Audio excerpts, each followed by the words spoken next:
स्वागत है आपको टाइंग द नॉट विथ नामागामी सिस्टर एपिसोड नंबर 21 में। एपिसोड के स्टार्टिंग में हम सिराई को देखते हैं जो कि खाना बना रही होती है। आगे वो उरुयु का मैसेज देखती है कि उरुयु उसके साथ पढ़ने के लिए हाँ कह चुका था, जिस पर वो काफी खुश हो जाती है। नेक्स्ट सीन में ये दोनों एक साथ पढ़ाई कर रहे होते हैं और यहाँ पर उरुयु को बार बार इन्हीं तीनों के बारे में ही याद आ रहा होता है और वो मन में कहता है आखिर में उन तीनों के बारे में कैसा महसूस करता हूँ। तभी सिराई उसे देखकर कहते है क्या हुआ, क्या तुम्हें कोई चीज समझ नहीं आ रही है। देन आगे वो उसे चिढ़ाते हुए कहते हैं मैं तुम्हारी मदद कर सकती हूँ मिस्टर बी। आगे सिराई कहते ये कमरा बहुत खाली खाली लग रहा है, क्या तुम यहाँ पर कोई अश्लील चीजें छुपा के तो नहीं रखे हो। उरुयु कहता है बकवास बंद करो। तभी आसाई यहाँ पर आकर उरुयु की और भी ज्यादा मजाक उड़ाते हुए कहती है अब तो हम लड़कियों के साथ रहकर उरुयु के लिए उन छोटी मोटी अश्लील चीजें कोई काम नहीं करती। ये सुनकर उरुयु उसके ऊपर गुस्सा होने लगता है। आगे आसाई इन्हें जूस देने लगती है लेकिन तभी वो टेबल से टकरा के गिरने वाली होती है, लेकिन तभी उरुयु उसे पकड़ के संभाल लेता है। उन दोनों के ऐसे देखकर सिराई को यहाँ पर अच्छा नहीं लगता। आगे यहाँ पर सिराई बाथरूम जाने के लिए कहती है, तभी यहाँ पर ये आ जाती है उसे बाथरूम कहाँ है दिखाने के लिए। आगे ये दोनों जब यहाँ पर आते हैं तो ये कहती है असल में मैं चाहते थे कि तुम मुझे उरुयु की बचपन की तस्वीरें दिखाओ। उसकी ये बात सुनकर सिराई काफी हैरान होती है। आगे बाथरूम से आने के बाद सिराई सोच रही होती है तो आसाई और ये दोनों उरुयु को पसंद करते हैं। तभी वो यहाँ पर उरुयु और यूना को लड़ते हुए देखती है। आगे यहाँ पर उरुयु यूना के लाल चेहरे को देखकर उसके माथे के ऊपर हाथ रख के चेक करता है कि कहीं उसे फिर से बुखार तो नहीं हो गया। यूना इस पर कहते ऐसा कुछ भी नहीं है, मैं अभी अभी बस नहा के आया हूँ इसलिए तुम्हें ऐसा लग रहा है। तभी यहाँ पर ये दोनों ये देखकर कहती है पता नहीं अब ये प्लेबॉय क्या करने की कोशिश कर रहा है। और आगे कहते हैं जब भी उसे मौका मिलता है वो हमारे साथ गलत काम करने की कोशिश करता है। दिन वो दोनों यूना की भी मजाक उड़ाने लगती है और कहती है तुम हमेशा उरुयु के साथ अकेले ही मजे क्यों करती रहती हो। और ये सब कुछ यहाँ पर देखकर सिराई को यहाँ पर अच्छा नहीं लग रहा होता। नेक्स्ट शाम हो जाता है और सिराई यहाँ से जाने वाली होती है। तभी सिराई उरुयु को अपने साथ आने के लिए कहती है और आज उसके घर डिनर करने के लिए कहती है। उरुयु पहले तो उसके साथ आने के लिए मान जाता है, लेकिन तभी वो किचन में से उन तीनों लड़कियों की आवाज सुनता है। वो तीनों लड़कियां किचन में कुछ गड़बड़ कर चुके थे जिस वजह से किचन में तोड़फोड़ की आवाज आने लगती है। इसलिए उरुयु यहाँ पर सिराई को कहता है मुझे नहीं लगता मैं आज तुम्हारे घर आ पाऊंगा। इस पर सिराई यहाँ पर काफी दुखी हो जाती है। नेक्स्ट घर आने के बाद ये यहाँ पर डिप्रेस होकर बैठी हुई होती है और आगे वो कहने लगती है शायद ये बेहतर होता अगर मैं उससे कभी ना मिलता। मैं नहीं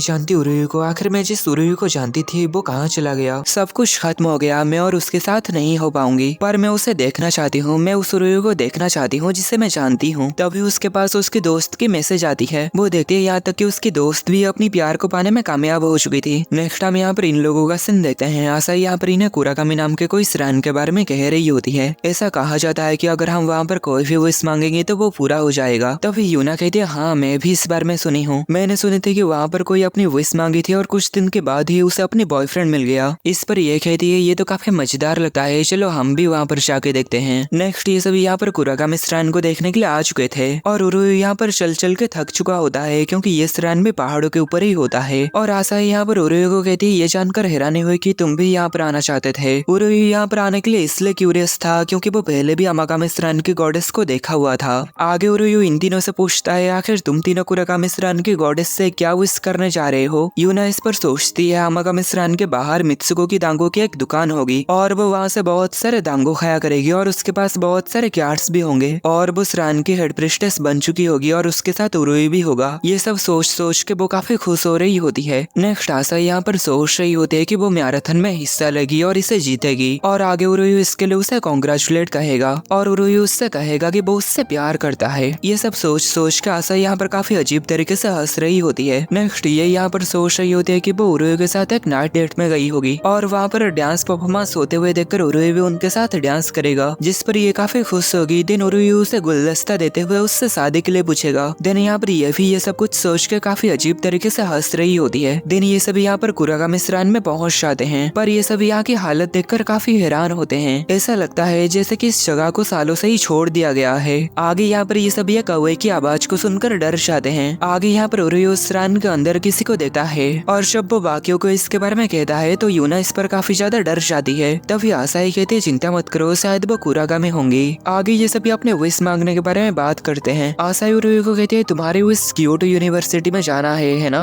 उरुयु इस पर कहता है नहीं, मैं अपनी इस सपने को खुद पूरा करूंगा। भले ही मुझे श्राइन को इनहेरिट करना है पर उसे लेके मेरी सोच नहीं बदली है। मैं अभी भी ये मानता हूँ कि गॉड या फिर कोई और हमारी इच्छाओं को पूरा नहीं करते हैं, इससे हमें खुद ही पूरा करना पड़ता है। यूना कहती है तुम तो अभी भी पहले की तरह ही जिद्दी हो। आसाई कहते तुम्हारी बात को सुनकर मुझे भी अब विश मांगने की इच्छा नहीं हो रही और ये कहती है उरुयु तुम सही कह रहे हो, हमें अपनी इच्छा खुद ही पूरा करना चाहिए। चाहिए, इसलिए ये सब यहाँ पर डिसाइड करते हैं कि ये यहाँ पर कोई भी विश नहीं मांगेंगे, बस गॉड को अपनी रिस्पेक्ट देके यहाँ से चले जाएंगे। और आगे ये सब यहाँ पर सोचने लगते हैं कि भले ही हमने कोई भी विश नहीं मांगे, पर अब हम सभी के बीच में रिश्ता ऐसा है कि जो हम चाहे वो हम खुद ही हासिल कर सकते हैं। तभी ये सभी यहाँ पर अपने फ्यूचर को देखते हैं। एक पल के लिए अपने फ्यूचर को देखकर ये सभी काफी हैरान हो रहे होते हैं और सोच रहे होते हैं कि अभी हमने ये क्या देखे। और आगे हम यहाँ पर देखते हैं उरुयू तब जिसको देखा था वो कोई और नहीं, वो सिराई होती है। और सिराई यहाँ पर अपने विश कुरागामी गॉडेस से मांग लेती है और तभी यहाँ पर उरुयू को अजीब महसूस होने लगता है और उसके सामने से धीरे धीरे करके ये तीनों गायब हो जाते हैं। आगे सभी चीजें रिवर्स होने लगती है और हम यहाँ पर कुरागामी गॉडेस को देखते हैं। नेक्स्ट सीन में उरुयू यहाँ पर जाग जाता है और वो देखता है वो यहाँ पर अपने पुराने घर में होता है और वो यहाँ पर सोच रहा होता है कि उसने आज यहाँ पर रात क्यों बिताई और उसे यहाँ पर ये अजीब सपना क्यों आया। देन वो जब यहाँ पर बाथरूम में जाता है तो वो देखता है कि सिराई यहाँ पर कपड़े चेंज कर रही होती है। उरुयू उसे देखकर शर्मा जाता है और कहता है आखिर तुम यहाँ क्या कर रही हो। सिराई कहते क्या बात कर रहे हो, मैं तो शावर लेने जा रही थी। आगे सिराई को लगता है उरुयू यहाँ पर जानबूझकर उसे यहाँ पर देखने के लिए आया है, इसलिए वो उसके साथ फ्लर्टिंग करने लगती है और वो उससे कहती है क्या तुम मेरे साथ नहाना चाहते हो। ये बहुत ही अच्छा मौका है, ये मौका बार बार नहीं मिलता क्योंकि घर में आज कोई नहीं है। उरुयू इस पर काफी हड़बड़ा जाता है और भागकर यहाँ से जाते हुए कहता है मैं अपने घर जा रहा हूँ। देन उरुयू आमागामिस्तान में वापस आ जाता है और इन्हें देखकर कहता है मैं वापस आ गया। देन उरुयू इन तीनों के लिए जब खाना बनाने के लिए जाता है तो ये तीनों उसे देखकर कुछ समझ नहीं पाते हैं और उससे पूछने लगते हैं कि आखिर तुम हो कौन, तुम ऐसे ही किसी अनजान लोगों के घर नहीं घुस सकते। उरुयू इस पर हैरान होता है और कहता है क्या तुम लोग कोई मजाक कर रहे हो। देन वो उन तीनों के नाम लेता है जिस पर ये तीनों काफी हैरान होते हैं। उरुयू हैरान होता है कि ये तीनों उसे पहचान नहीं पा रहे हैं। देन वो यूना के साथ बिताई गई उस समय के बारे में कहता है जब वो और यूना एक दूसरे को नेकेड देखे थे। देन वो आसाई के बारे में कहता है जब आसाई चाहते थे कि कल्चरल फेस्टिवल के दिन वो उरुयू के साथ डेट पर घूमे। देन वो ये के बारे में कहता है जब ये और वो कल्चरल फेस्टिवल में घूमे थे और भूल भुलैया के अंदर गए थे। ये सब कुछ सुनकर ये तीनों उसके ऊपर काफी ज्यादा गुस्सा हो जाते हैं और उसे ठरके कह के नीचे गिरा देते हैं और कहते हैं यहाँ से भाग जाओ नहीं तो हमें पुलिस को बुलाना पड़ेगा। और उरुयू यहाँ पर अभी भी काफी हैरान होता है। देन उरुयू अपने पुराने घर में वापस आ जाता है और सिराई उसे देखकर कहते हैं क्या हुआ, तुम अच्छे नहीं दिख रहे हो। पर उरुयू उसे कुछ नहीं कहता और यहाँ पर आकर बैठ जाता है और सोच रहा होता है कि वो लोग उसे पहचान क्यों नहीं पाए और उसे इतना डिप्रेस में देखकर सिराई को यहाँ पर अच्छा नहीं लगता। देन वो उरुयू के पास जाकर उसके गाल में किस कर देती है। आगे उरुयू इस पर काफी ज्यादा शर्मा जाता है। सिराई कहते माफ करना, तुम ठीक नहीं दिख रहे थे इसलिए मैंने सोचा कि मैं तुम्हें खुश कर दूं। उरुयू इस पर हैरान होता है और कहता है पर तुमने ये क्यों किया है। आगे सिराई उससे कहती है अगर कुछ हुआ है तो मुझे बताओ क्योंकि आखिरकार हम बॉयफ्रेंड गर्लफ्रेंड शो है। ये सुनकर उरुयू की फट जाती है और यहीं पर ये एपिसोड खत्म होता है।